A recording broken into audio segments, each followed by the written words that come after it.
You are listening to Road to CEO, nothing but in-depth interviews with executives about their journeys as CEO. I'm your host, Will Marlow, and I hope you enjoy the show. Values are something that's personal. For me, it's expertise. I want to be dependable to people. I want to be very empathetic. But as a company, we have to be customer-centric, we have to be collaborative, and we have to be performance-driven.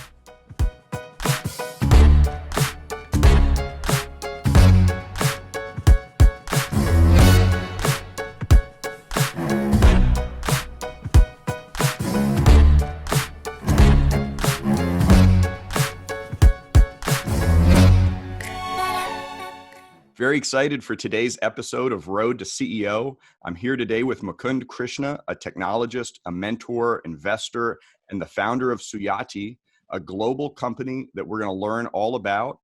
Mukund, thanks so much for joining us on Road to CEO. Well, thank you so much, Will. It's a pleasure to be here. Thank you for giving me the opportunity to spend some time with you and share a bit about my journey so far. So, Mukund, did I pronounce the name of your company correctly? Yes, it's, Suyati is the right pronunciation, but Suyati is okay, and it's acceptable. Okay. And what does it mean? Is there a significance to the name? Sure. Suyati means good people in Sanskrit. So I don't know if you're familiar with Indian names. You might have heard names like Suresh, Suma, Su. The prefix Su stands for good, and Yati stands for good person and plural people. Fascinating. Yeah. So what is Suyati all about? What kind of a company is it? Okay. Well, why don't I start, if you don't mind, maybe start, this session a bit, the intro to, my background and what prompted me to come up with that name, what prompted me to, start a company and so on. Would that be all right? I'd love to hear about that. Absolutely. Okay. So prior to starting Suyati, my experience, I dabbled in entrepreneurship a little bit. And prior to that, I had a career, with companies like General Motors, spent a few years consulting at Ford, and also worked for a company called Powerway, which was owned by Chrysler, or majority owned by Chrysler. Chrysler was the majority investor in that company. So prior to that, I have a degree in mechanical engineering, a bachelor's, a master's, and also in mechanical engineering from State University of New York in Buffalo. I have an MBA in finance and management from the Kelley School of Business at IU, Indiana University. So, if I look at my background, I've grown up from a family standpoint. My dad worked for a bank, retired, working from a bank. My mom was a homemaker. So really, I did not aspire to be an entrepreneur, but I did want to be a CEO, the top job in the company. But I expected myself, to follow, the traditional career path, onto becoming a leader or a general manager of a company. So that was my interest, a few years after I started working from college. So, however, in 2002, my dad was diagnosed with Parkinson's disease, and I felt that, maybe it was time for me to relocate back to India to spend time with him. And I was looking for opportunities to go there, and that's when I got a feel for my first entrepreneurial opportunity, although it was not fully entrepreneurial. Being that I was not the key owner of the company. I joined with, a gentleman from Indianapolis who had his own company, and he wanted to set up an operations in India. I went in, as a junior partner, and then set up the operations for him in India. So that was but then I had a small stake in the business. I also had the ability to perform and earn a slightly bigger portion of the business came to India in 2004, end of 2004, early 2005, as a CEO of a company called Sigma Micro's India operations, and started the development center in Kochi, India. Kochi is a southwestern part of the country. Got that started, and in a few years, realized that not being where the market is, because the market for Sigma Micro's products were all in the United States, and I was in India, and then trying to build the solutions for it. So to be a true businessman, you need to really have a feel and understanding of the market. But things were going fine with Sigma Micro, and then until 2008, 2009 happened. The Lehman Brothers crisis, and some of the challenges that happened in 2008. The owner decided to exit the software business and decided to pivot his business towards fulfillment and other things surrounding the retail business that I was building software for. So that's when I had a couple of choices in front of me. One, migrate to a bigger city, from where I was living in Kochi, which is a smaller town, and go to a bigger city and look for a job, or do something on my own. My family, after relocating back from the US, was fairly comfortable in Kochi. My girls, I have two girls, they're both in school, they were happy, and my wife, Kochi is her hometown, and she was also well settled, and I didn't feel like shaking things up. So I felt that it might make sense for me to start something, and that became the idea, the genesis for Suyati. And as I explained, Suyati means good people. And one of my initial thoughts while starting the company, I did not, to be honest, have a major vision or anything. It was out of partially through compulsion, and partially through, hey, I'm interested in doing something on my own, and the thought of having the freedom to do things and make decisions on my own was also interesting for me. So I started Suyati with the primary goal of creating a nice environment for people, where people work, have the freedom to learn new things, freedom to contribute to customers. And of course, I did not think how I was going to get the customers, right? So that was when, I started wondering, hey, how am I going to be able to do that? Because sitting in India with my primary customer base outside India, how was I going to, do that? So those questions were running through my mind. And so after starting Suyati, the first, my previous, the company, the owner of the company was kind enough to give me an opportunity, because he needed my help to support, as the software business was winding down, to support, provide some basic support. So that became the seed business for Suyati. So we had a small team of 4 to 5 people supporting that, his operations. And then I acquired the facility, invested some of my own capital, and started Suyati. So we can get into more details as you get into specifics as to how I grew the company. Yeah, I'd love to dig into all of that. It's interesting because you and I have a few things in common, and one of those things is being affected by the collapse of Lehman Brothers. I founded my first company, so I planned my first company pre-Lehman Brothers, but I launched it post Lehman Brothers, and so that's not a good sequence of events. So I still remember when Lehman Brothers collapsed, and capital became so much more expensive. I lost. I was going through a seed round of funding, and we got about half of the seed round essentially. So we had to develop, and it worked out okay. It was still a good. Still a wonderful experience and a great business, but my life would have been very different had my plans materialized, but before Lehman Brothers collapsed and all of the capital. For a first-time entrepreneur, after Lehman Brothers, nobody wanted to hand over cash to an unknown entrepreneur.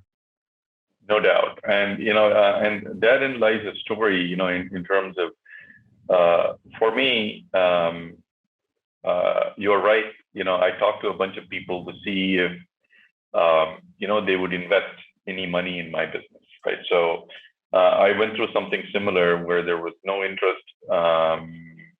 And it's also because it's not that I was doing something which was very special, right? My business was software services, and there were 100 other software services companies. So there wasn't anything, unique per se.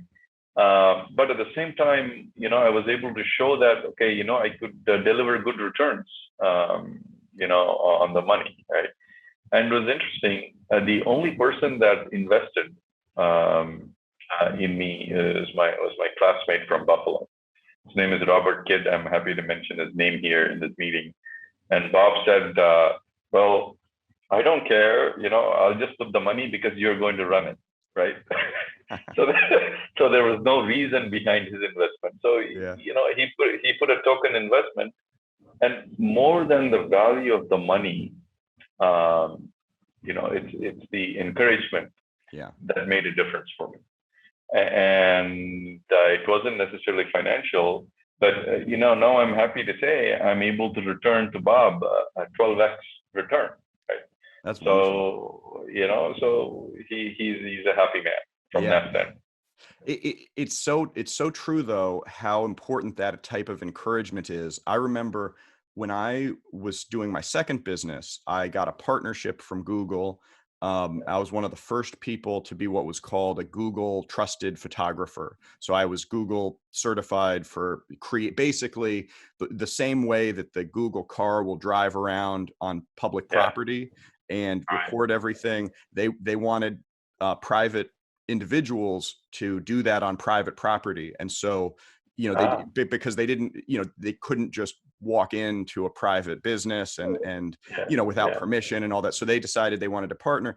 So I accepted that partnership. It was great. But the main thing that it was great for was just that security that really provided confidence to know that if something went wrong, you've still got, you're okay. There's not going to be a big catastrophe. And I think that's really important. Yes, absolutely. I have no doubt in my mind that, we always, and, so my kids were, I think when I started, they were, 11 and 7 or something like that. And, so there's always these fears, right? I mean, I had reasonable savings because, I used to work in the US. I saved up a bunch of money and I came back, I worked here, made good money. But at the same time, when you're signing payroll checks and the money keeps draining out of your account, you're like, hey, and I have never missed a payroll ever. And so, with that kind of a mindset, that's something that I used to worry a lot. Hey, how am I going to make the payroll?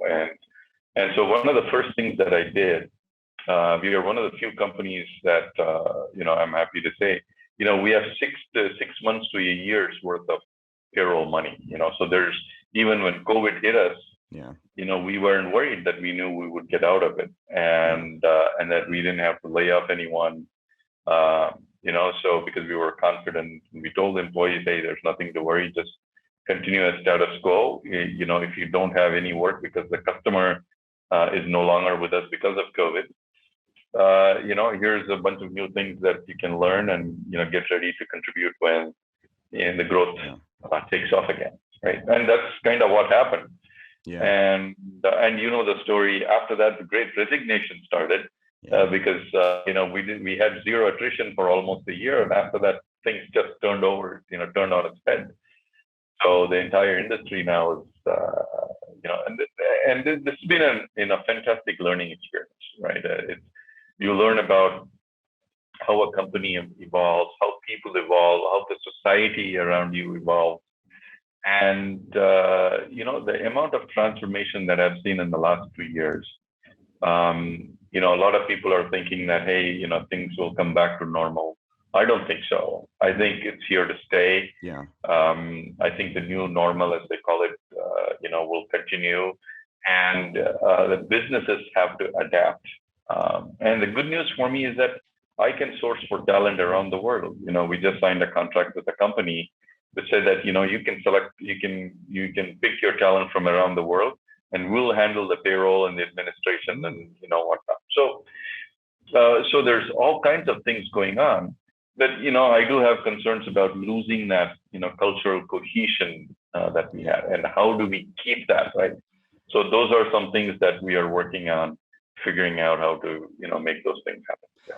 So you made a comment that I want to dig into. So you talked, I think, about, I'm not sure if you used this word, but differentiation or competitive advantage, or the and how you weren't doing something truly unique.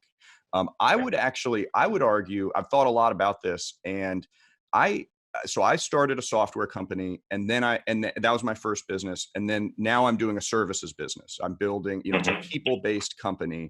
And I feel very similarly to you that that I want, one of my big motivations was creating a great culture. I wanted a great place for people to work.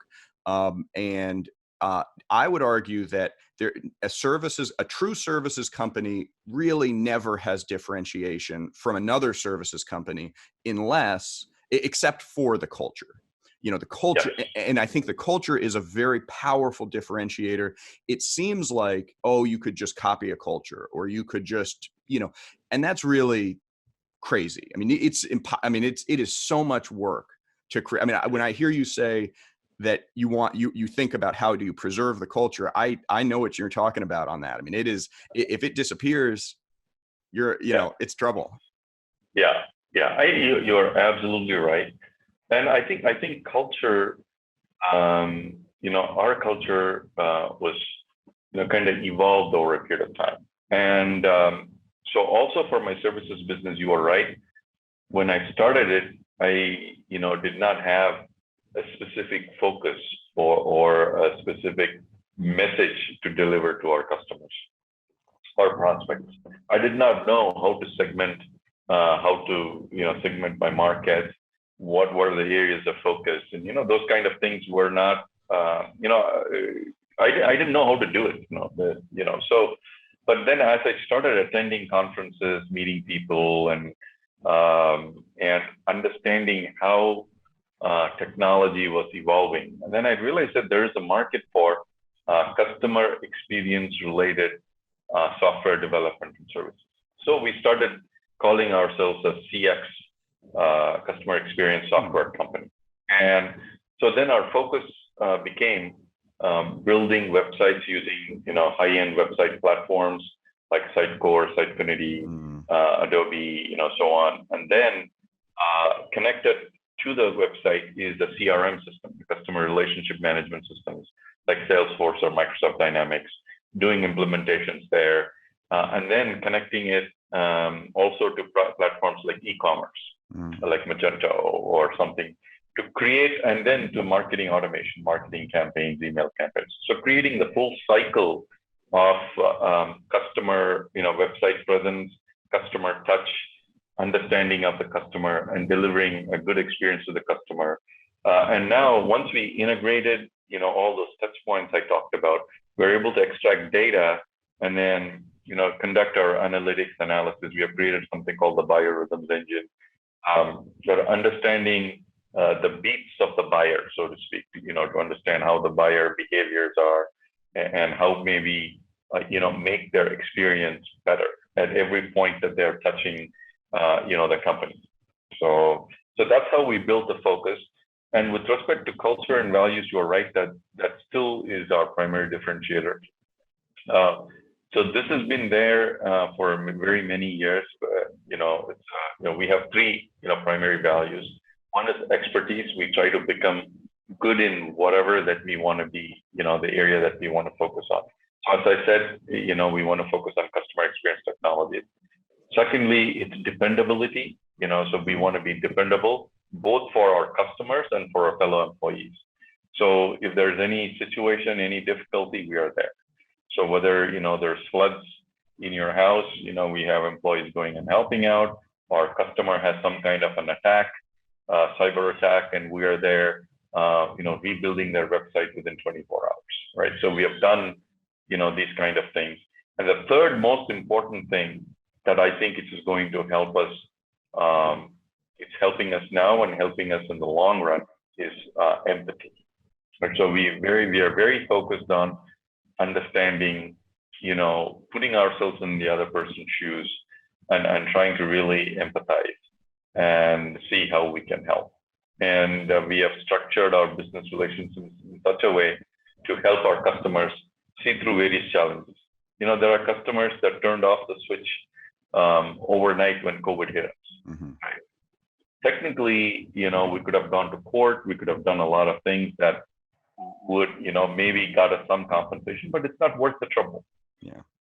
Because they're doing it because they're not, they're in a difficult situation. Yeah. So there's no point in, so those were the lessons we learned and now business is coming back to us on the double. Yeah. Because we were considerate and people appreciate that. I love hearing that. And it's so interesting to me how your experience has mirrored mine in a number of ways. We lost, I think it was 30% of our revenue with COVID. We did not, but that was only because those businesses were in a terrible situation. We happened to have expanded into retail clients that legally had to shut down because of COVID. And so their revenue went to zero. And so our approach was to allow any client that wanted to take an indefinite pause. They would then be able to, when or if they came back to business, they could start up again with us. And that's what happened. We've been able to grow, not double. Well, actually the rate of growth probably is double what it was. And we've grown by 50% beyond, or by the end of last year, we were 50% beyond where we would have been before COVID, but we took a scary hit for 3 months, 6 months, and it took 12 months fully to get back to where we were. Yeah, I think my journey is very similar in the last 12, 18 months. As I said, the hit was pretty severe for the first 9 months or so. Yeah. And then we started things turning around. And so we are back to our pre-COVID numbers and we're doing better. And I think we'll do really well this year. Yeah. So you've given us some insight into what type of business it is. Can you just maybe give us an example? It doesn't have to be a specific customer, but what exactly does a customer hire you for? And what do they come to your company for exactly? Okay, so for a bunch of things. But it's all pertaining to software development services. So I'll give you some examples. For example, a publishing company. So this is a self-published publishing company, is a client of ours, and these guys they help people publish books, right? And so there's this whole process of book publishing where you acquire customers, you acquire you help the process of the production of the book. You help push the book to different channels so that it gets bought, and then you have to return royalty back to the person who is writing the book. Sure. Right. So so this is an entire workflow. This workflow has multiple customer touch points or the end customer. So we have built software for companies like this. There's another company which is a bus manufacturer. So they have a bus production line. So they build custom buses. So what we have done is help them, digitize their quality assurance process. Is the right part being fitted into the bus, as it goes through the assembly line? Yeah. Or the parts that are being scheduled for the next day, are they readily available? Or is there some kind of an issue?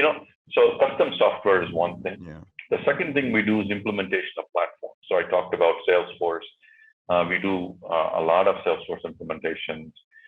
Basically, Salesforce has the marketing cloud, where you can run marketing campaigns, email campaigns, email drip campaigns, understand how people are engaging with you, and then react based on that. So we help with that process. We help with implementation of Salesforce Sales Cloud, Salesforce Services Cloud. So different things around Salesforce. We do some of the things around Microsoft Dynamics, implementing, your CRM using Dynamics. We also, as I said, do website implementation for in-depth analytics and in-depth customer experience delivery, e-commerce implementations. So we talked about custom software. We talked about platforms like Salesforce, e-commerce platforms like Magento, and marketing tech platforms, etc. And then the third thing that we do is analytics. So once you've implemented these platforms or built your custom application, what happens is that you can do a lot with the data that you have collected. Right. So we are able to help create data lakes, take the data out, do the analysis, reporting, analytics, perhaps apply machine learning algorithms, derive insights, and you're able to make decisions based on those insights. So, for example, in the case of one educational company that we are helping with, when they get a lead from the website, we'll be able to give some indicators as to what's the chance that this particular lead might convert. Who's the counselor that you can put on the lead, or have this counselor talk to, this particular person, who's the lead, contact information. So those are the kind of things that we could do using, analytics. So there's one company, for example, this is a large lead gen company, and these guys process, literally hundreds of thousands of leads that they get, on their websites, and they have callers that call out to those leads, and then see if they're suitable for the insurance products, the portfolio of insurance products they're selling, right? And now, the conversion is limited to less than 1%. That's how bad the conversion is. So if we are able to understand the demographic that they're calling into, and we are able to give them interesting insights, like what's the best time to call this particular lead? What's the product that you can talk to this lead about, right? And what might what could they afford? That if we are able to give that kind of insights when the person is making the phone call, it becomes a lot more effective, and the conversion rate, double, triple, etc. I'm sure. So it makes the process more efficient. So these are the kind of things that we could do with analytics, and some of the platform implementations I talked about around customer acquisition. So I'm hearing about there are three important buckets. You've got custom software, you've got platforms, and you've got analytics. Are those three areas equal, or is one of them a bigger driver of growth, or do you do them all frequently for the same client? Yeah, I think we do all, but not necessarily for the same client. But typically, the first two is our most common, which is the custom software and the platforms like Salesforce, Dynamics on the website. So that's probably most of our business. The analytics is reasonably new, and along with these two, the custom software and the platforms, we're doing a lot of cloud migrations. The custom applications that we have built, we migrated to new cloud platforms, make it more secure. For example, sometimes people ask me, hey, how can cloud be more secure? I might have my own data center, and I think, I can be more secure that way. So the example I give them is, are you telling me you're more secure than Microsoft or Amazon, right? The kind of security measures and the investments that they have made in making it secure is unbelievable, right? So it makes all the sense to migrate to the cloud, unless there are other good reasons, right? There are good reasons to, to be, on premise and all that. But then it is better to migrate some of the applications on the cloud because you can take advantage of the security and all those measures that these big cloud providers have, right? So we do some of the cloud migrations, cloud implementations, but they are kind of integrated to both platforms and the custom software. So, yeah, and also analytics. Some of the analytics solutions we deploy on the cloud. Yeah.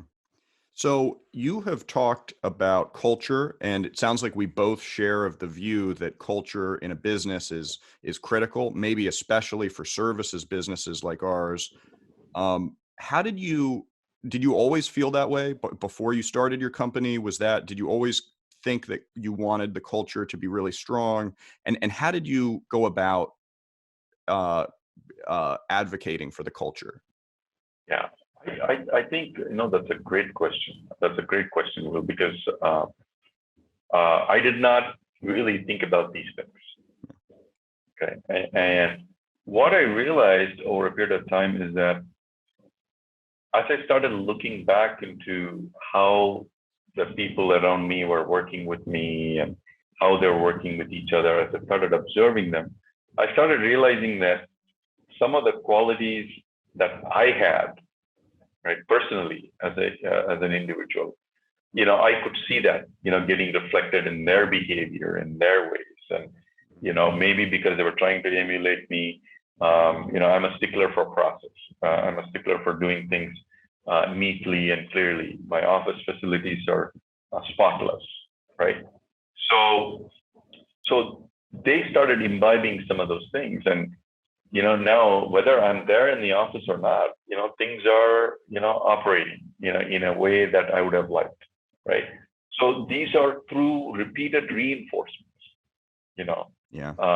And then people have started beginning to realize that is the culture of the company, or that is the so sometimes I tell people, hey, if you want to see how clean a company is run, go check out their bathrooms, right? Yeah. If their bathrooms are clean, well maintained, all the things are there, the right places, then it's a good company, because the same attention is given to the rest of the stuff, right?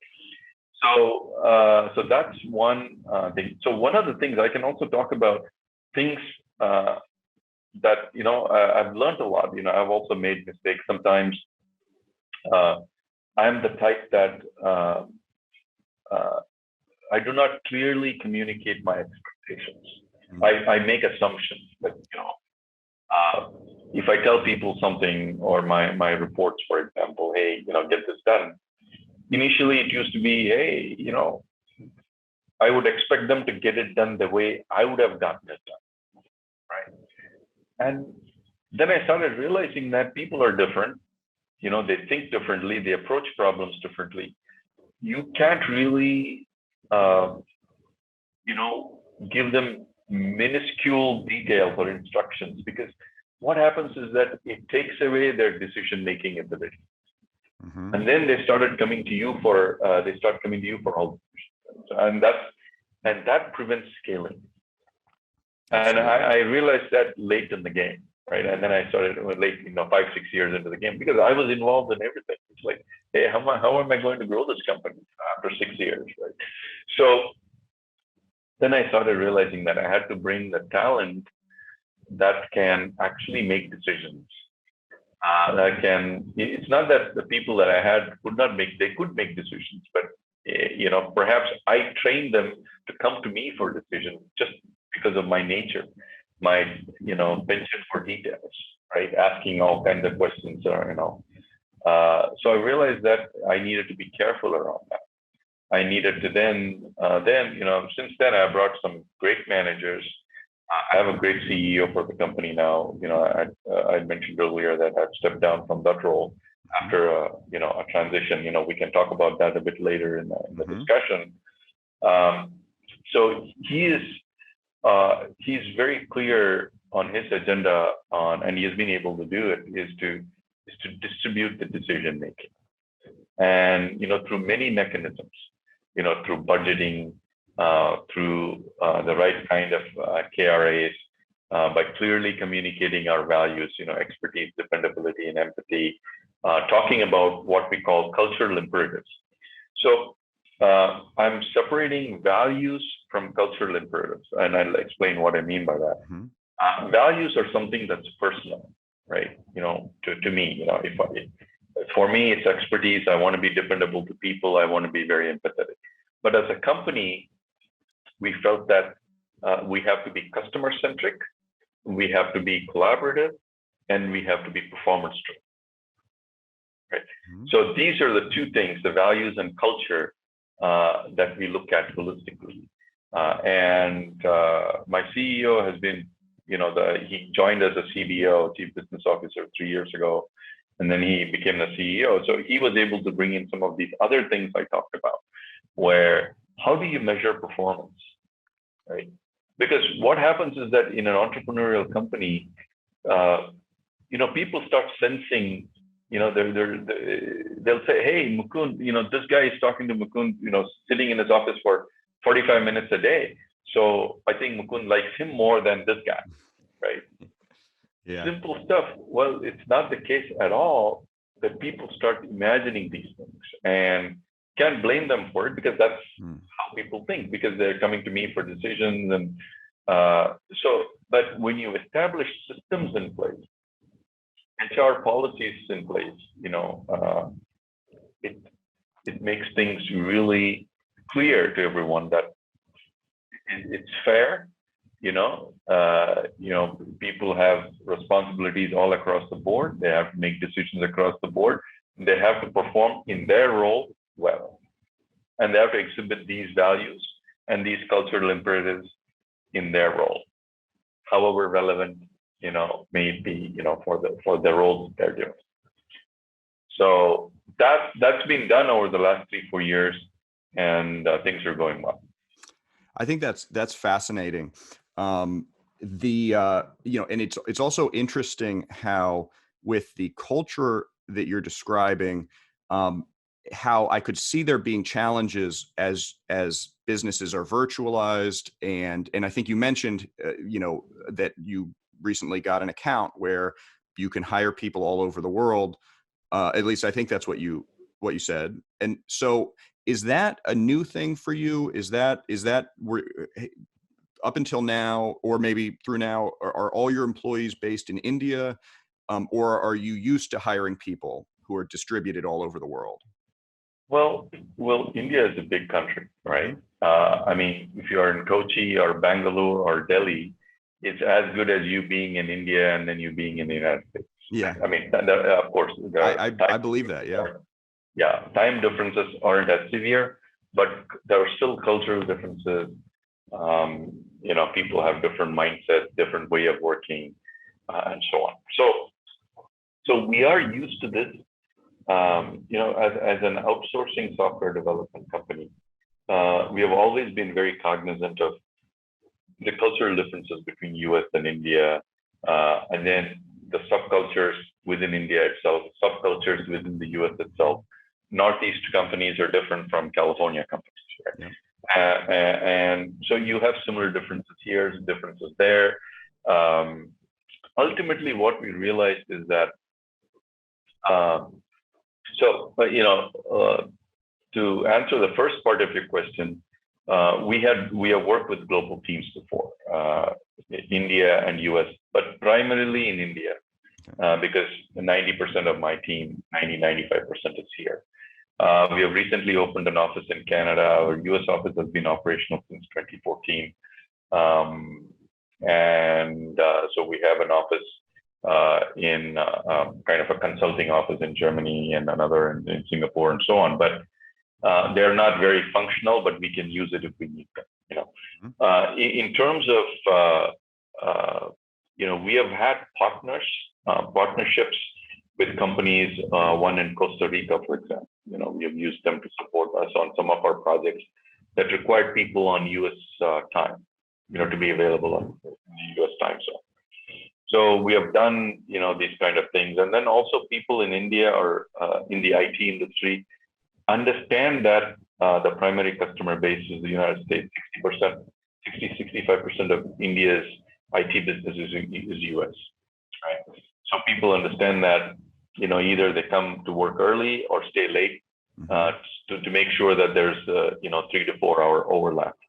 And that's typically more than enough, right? It's not that you're going to be talking to someone, more than a few hours a day max. So, and also the 24-hour cycle of work actually helps, because when you're sleeping in the morning, when you get up and come back, there's already a bunch of work that's done. And then before you leave for the day, you tell them what exactly to do. They're able to turn it around the next day. So it's kind of nice from that standpoint as well. So 2-3 things. So in terms of global teams, so we have significant experience working with teams around the world, across cultures. And so when the shift is started, with this COVID and the hybrid model and so on, it's easy for us, to adapt. It is not a big deal because we are already used to working, remotely. For us, when in India, they had a very strong lockdown. We had an announcement 24 hours before the lockdown, and it was over a weekend, and we were online from the next day. I mean, there's no problem. The entire company was online. So there was really no issue in, our infrastructure, our cloud, our security, everything was in place because we knew this was coming, and plus we are used to it.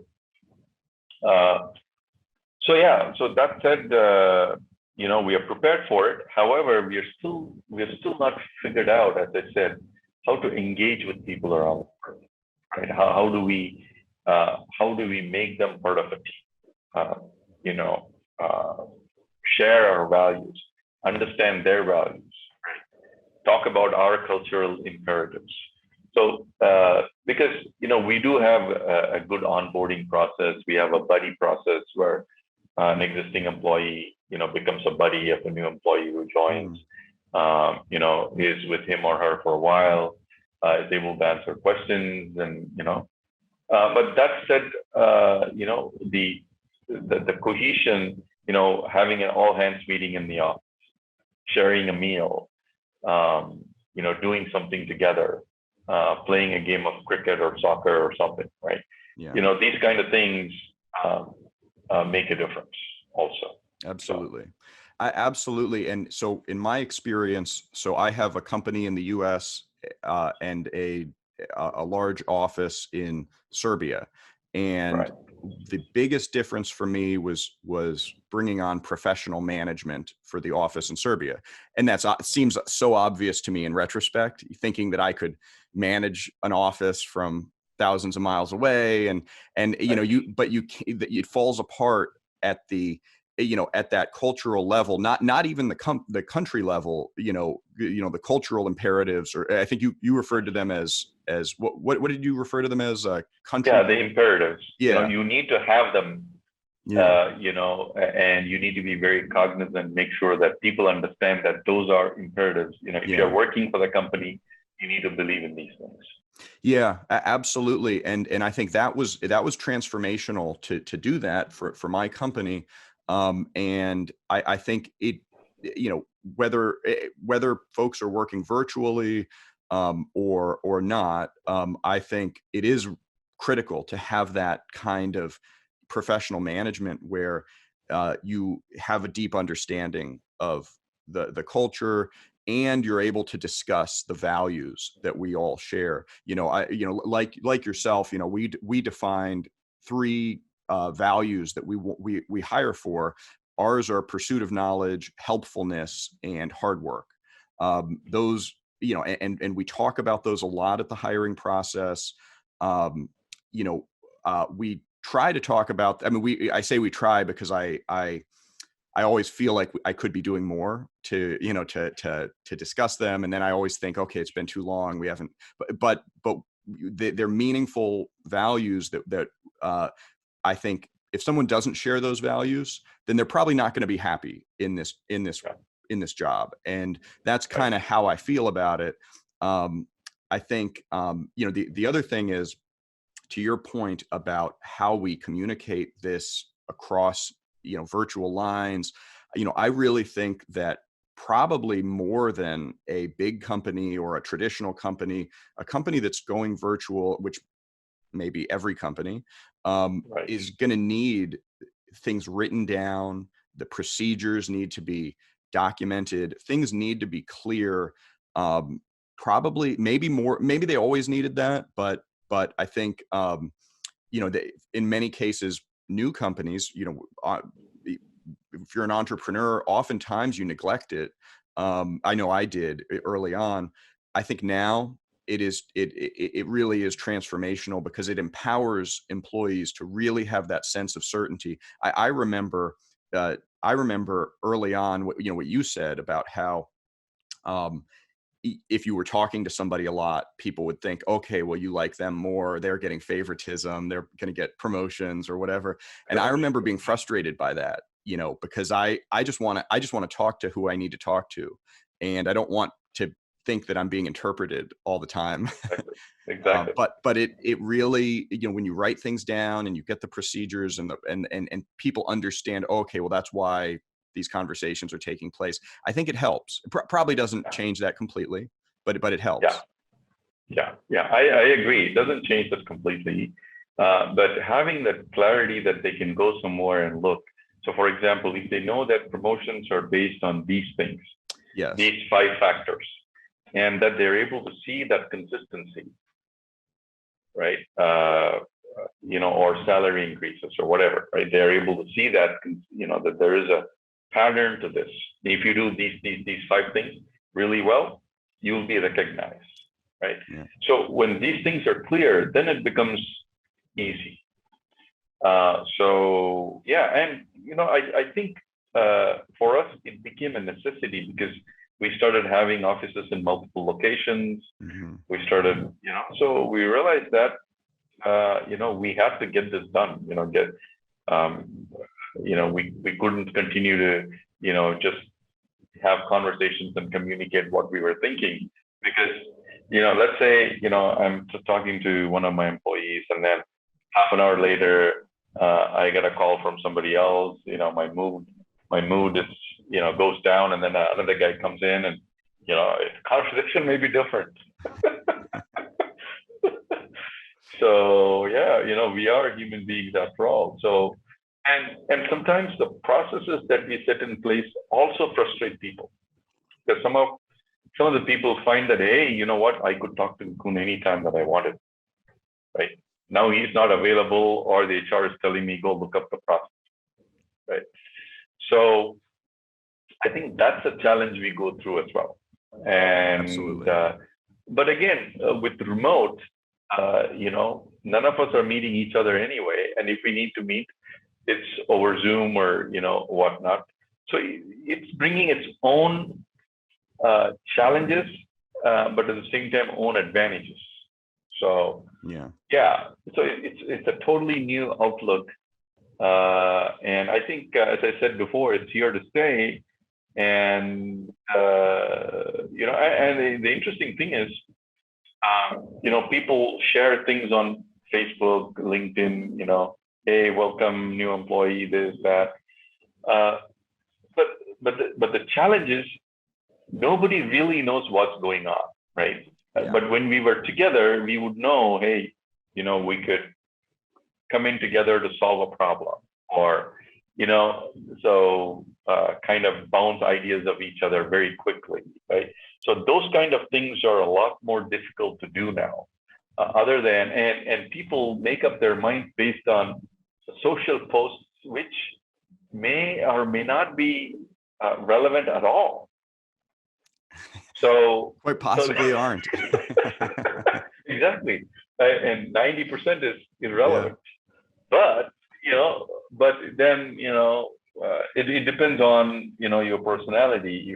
If you like being recognized that way, people are happy. If you don't like it, then you don't want it, right? So right. You don't know what person wants, and so these are the things we are learning as a company, that we can't take anything for granted. So we have to really understand every person, on a personal level and have policies and things that are very, very flexible, dynamic, very empathetic. And that's why empathy is extremely key. And I'm glad it's one of our values for many years. And, and that helps. And empathy is more important now than before.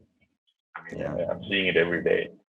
I agree. I think it's, to me, I read a long time ago that the best indicator of whether you're going to be happy at work is if you have friends at work.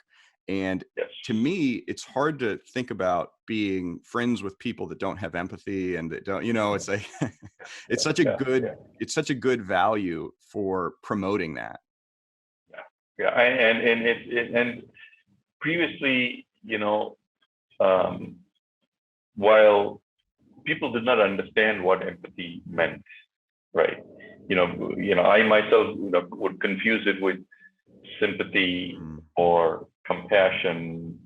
They're all good qualities, right? Compassion is a great quality to have.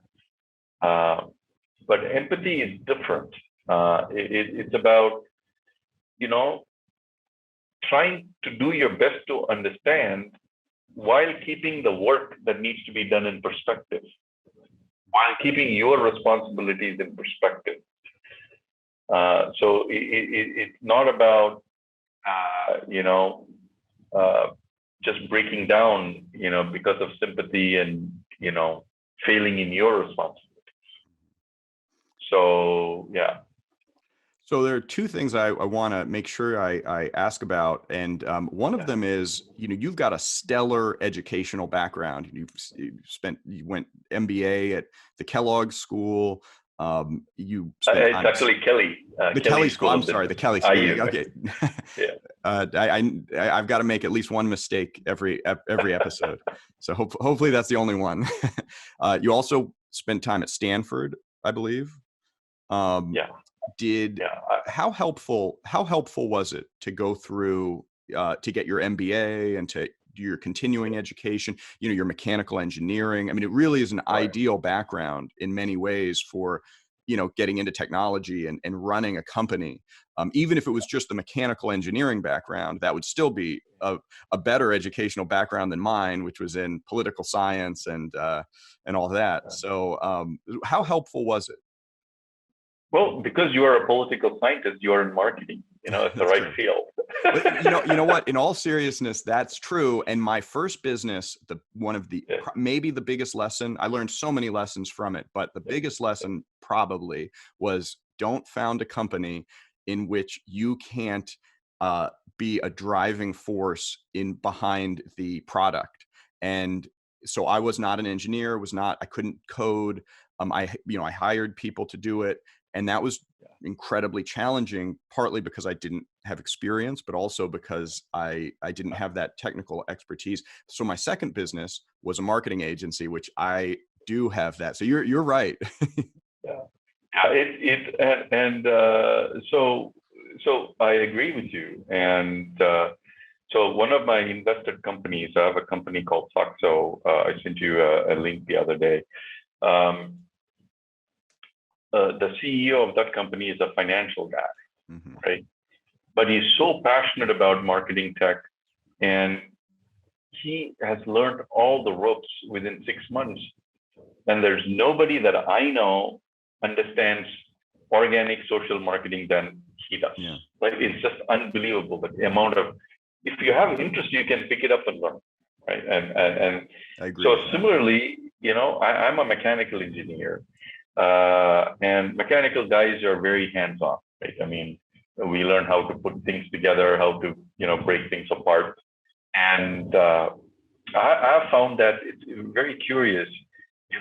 A lot of CEOs that I meet, in the tech business are engineers, right? They're rarely financial guys, rarely marketing guys, especially in software tech. They're either mechanical, electrical, or computer science, but they're primarily the hardcore engineering, which is mechanical or electrical or electronics, right?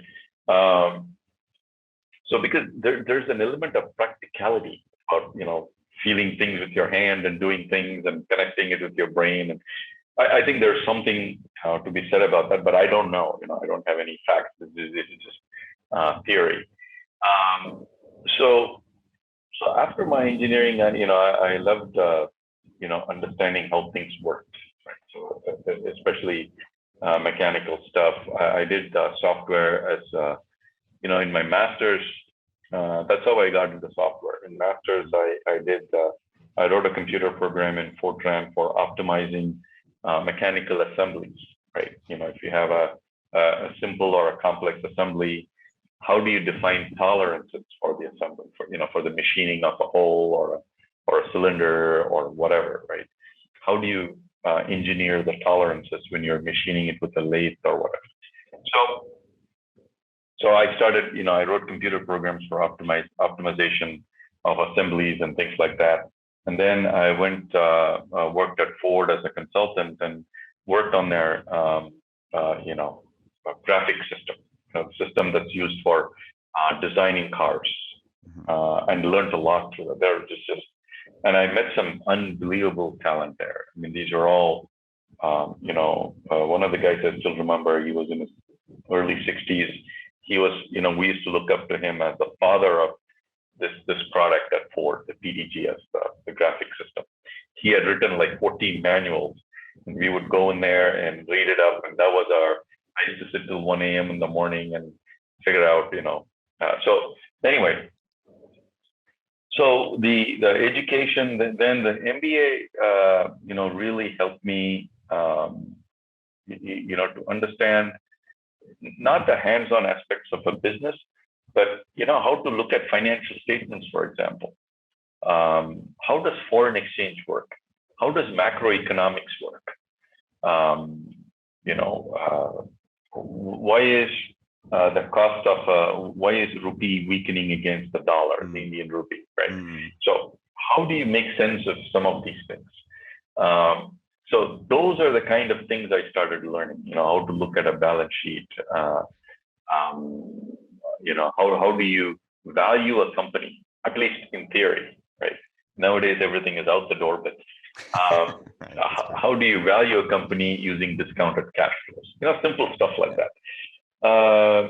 Then I had some amazing professors at Kelly. Learned a lot from them. I'm still connected to them on LinkedIn, and meet them often whenever I travel to the US. And then the Stanford thing is more of a recent interaction. So it happened, I think, in 2019 or something, where Suyati was one of the companies selected by Stanford's seed program. So seed, it's about looking at companies in developing economies, like countries like India, and looking at those companies and helping them grow strategically, grow fast. And so we were one of the few companies selected out of some 700 applicants or so. We were 50 of us that were selected. So it's, the selection obviously was very stringent. We had multiple interviews.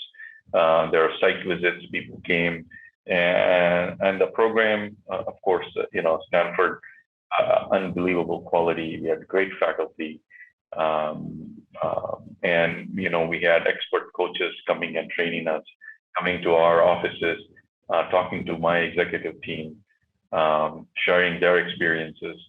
So that was wonderful. The real hands-on stuff. I mean, I learned a lot. So, and that's one of the reasons that prompted me to think, to bring in, someone to build those cultural imperatives I talked about. Right. So, and that's when I realized that those were the gaps. How do I, so, the lights go off, when you, or go on, or how would we put it, when you start talking to people, when you start talking to other entrepreneurs who are in a similar, situation, and then you have all these experts from Stanford giving you, great examples. So that was, an amazing training, and it was like a scholarship. We hardly spent any money, and it was fully funded, by the grant or whatever that, I think it's a Bob and Letty Foundation, Mm. King Foundation, Bob King Foundation. So uh, it was amazing. So that was great. So we were the second cohort to come out of the program in India. I think they're now the fourth cohort is running, or third or fourth. I'm not sure. So yeah, so so that was the Stanford piece. That's fascinating, and that sounds like that might segue into the other question that I really wanted to make sure I asked. You replaced yourself as CEO. You founded the company. You became CEO, of course, and then you brought in another CEO who I believe is currently running the company. So that's a huge accomplishment. So I don't like to gloss over that. It's not easy to replace yourself as a CEO. So can you talk a little bit about what that was like, why you did it? Yeah. What any challenges in particular, that sort of thing? Yeah, I think becoming a CEO, as I indicated earlier, right? I've been involved in a lot of decisions, a lot of decision making. Things were centered through me. So I realized that, this would really affect scaling, right? So I felt that, there are some inherent characteristics or qualities I have where I had to pay attention to, that's my nature, the way I think, right? Then I felt that, hey, is that the right thing for a CEO that can scale a business, right? So I had to do a bunch of introspection. And then I realized that, I'm a good strategic thinker. I'm a connector of people. I can bring business. I can operationalize certain things, but I think I'm not really good at, for example, setting up scalable processes, setting up the right kind of budgeting mechanisms, the right kind of tracking, right kind of processes to drive decision making down to the every level, right? And make each function independent. I realized that, since as an entrepreneur, I had an input for every function. I knew how admin worked. I knew how finance worked. I knew, obviously I couldn't be an expert in everything, right? But I thought I was the expert. So based on my limited experience working, building this company, right? And people also gave me that respect, right? Obviously they know, hey, they wouldn't challenge me, right? So then I realized that I had to bring in the kind of a leader who not only challenged me, but also challenge people down the chain to make sure that they're making, or to help them make the right decisions. And those decisions, they're making it themselves, and they feel the accountability for those decisions. Right? In my case, the accountability was with me still. So now this helped in now, I can double my company size without any issue. And because each function is independent, and it's just a question of giving a bit more resources, and that function will scale. Yeah. I think that's fascinating. Yeah.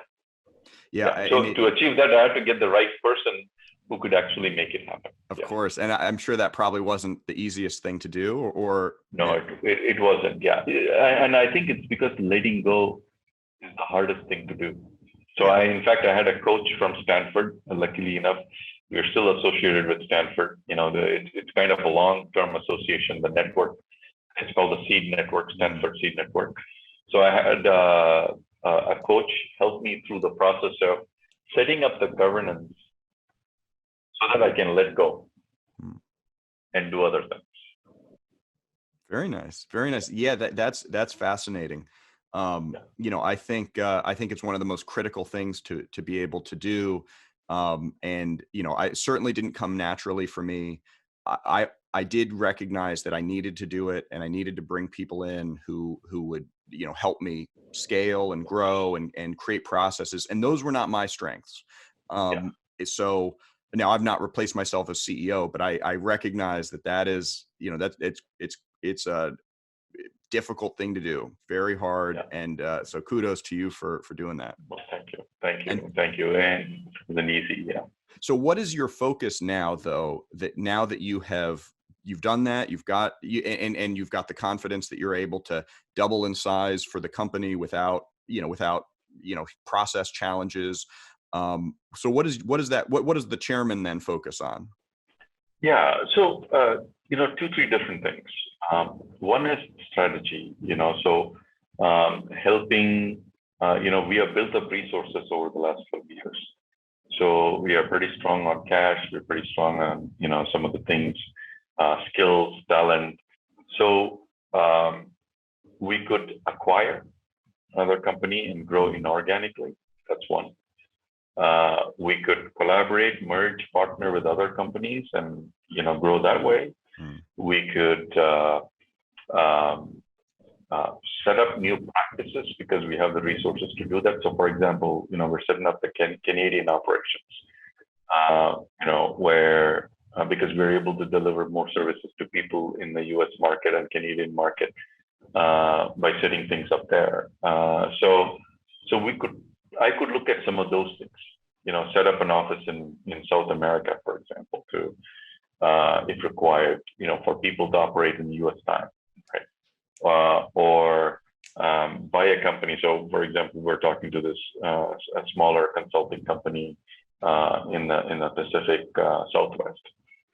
Can we buy them and integrate them? So those are the thought process that are in my mind. So that's one. The second thing is nurturing my relationships with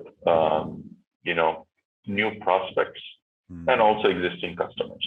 But I don't want to get deep into those relationships, but provide comfort to my customers that, hey, I'm available, I'm there to help you, and you can come to me for anything, right? And so that's one thing. So I can do all that a bit more freely now without worrying about my schedule or worrying about, and the third thing is strategic solution building. So I'm reading a lot about digital transformation, new technologies, how things are evolving, how is the future going to look like. So when I talk to my customers, I can have a very open discussion on where are they going? Have they thought about this and that? Have they read this report from the United Nations or from the World Economic Forum on this topic, right? And so those kind of discussions, which I could not have before because I didn't have time to get in. And so that's something that I am doing. And the fourth thing is pursuing some of my passions. I'm thinking about starting an investment company where I can invest in areas that are dear to me, like environment, helping with hunger, and some of those things. I think that's wonderful. That's wonderful. Mukund, I really appreciate you being on this show. This has been a wonderful episode. I know a lot of people are going to benefit from hearing about your business and your background. Was there anything that we didn't cover that you think we should dive into? No, I think I really enjoyed my time. I enjoyed sharing all these insights, and I hope my journey, is useful to others, and you can share my contact information or LinkedIn profile. People can reach out. Well, why don't we say right now how should people get in touch with you? How do you like to be contacted? LinkedIn is best because I think they can really explore my background as well. And www.linkedin.com/in/Mukund Krishna, one word. Excellent. So, and we'll put the link in the show notes here. Again, thanks so much. This has been very insightful. Great time talking to you and getting to know you. Thank you, my friend. Appreciate your time. Thanks so much for listening to Road to CEO. We hope you enjoyed this episode with Mukund Krishna, and his contact information will be available in the show notes. Don't forget to subscribe to Road to CEO on Apple Podcasts, Spotify, YouTube, Stitcher, or anywhere else you listen to podcasts, and leave a review if you like the show.